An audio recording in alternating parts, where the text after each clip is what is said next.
All right.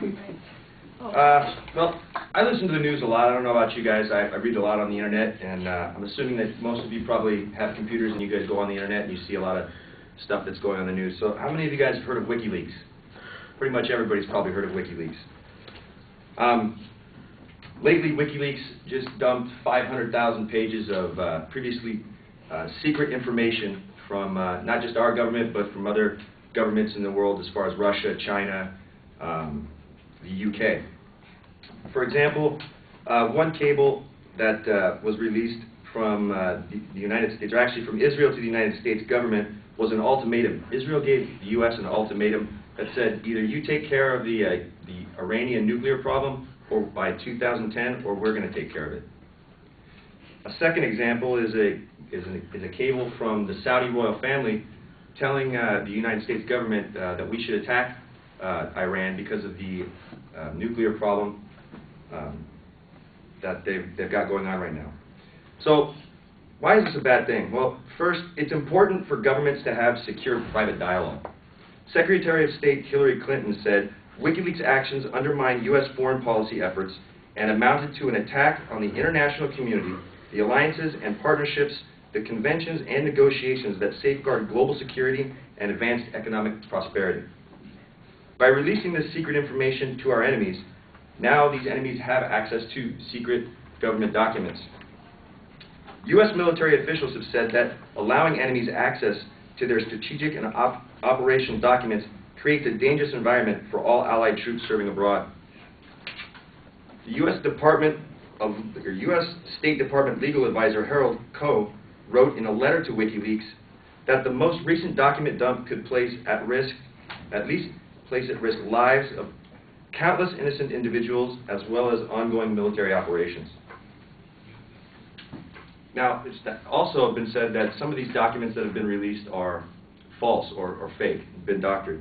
For instance, one cable was that Hillary Clinton ordered State Department officials to steal credit card information from government dignitaries. Another one stated that, I can't remember. Well, anyways, WikiLeaks also has an effect on the war on terrorism. By releasing classified information, allies are reluctant to cooperate, such as Pakistan and Yemen. We have a lot of operations going on right now in Pakistan and Yemen because these are hotbeds of terrorism. So if we release this information about what's going on in Pakistan and Yemen, they're going to be reluctant to cooperate with us, and that's going to hinder our ability to deal with the terrorism going on in these regions. At the very least, it will make governments like Pakistan and Yemen less cooperative. Now, I hope that you guys see that releasing a lot of these government documents is not a good thing for anybody, not for the United States, the UK, China, any of our allies. By releasing these documents, it's only going to hurt our relations with other countries. So I hope now that you see that by WikiLeaks doing this, this is a bad thing for not just us, but for the whole world.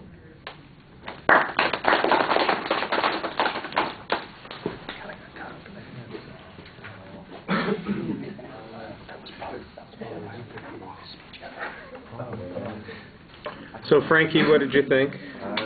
I thought your intro was okay. You project your voice really loud so that it kind of catches everyone's attention and everyone pays attention. I couldn't really tell what the structure was. You kind of just started talking about like different things, but you did have some good examples. Your voice projected well. You had good eye contact. I thought you could build on some of what you were trying to say more, and the speech was kind of short. Could have probably dragged it out a little bit longer than the 4 minutes. Yeah, that's my longest one ever.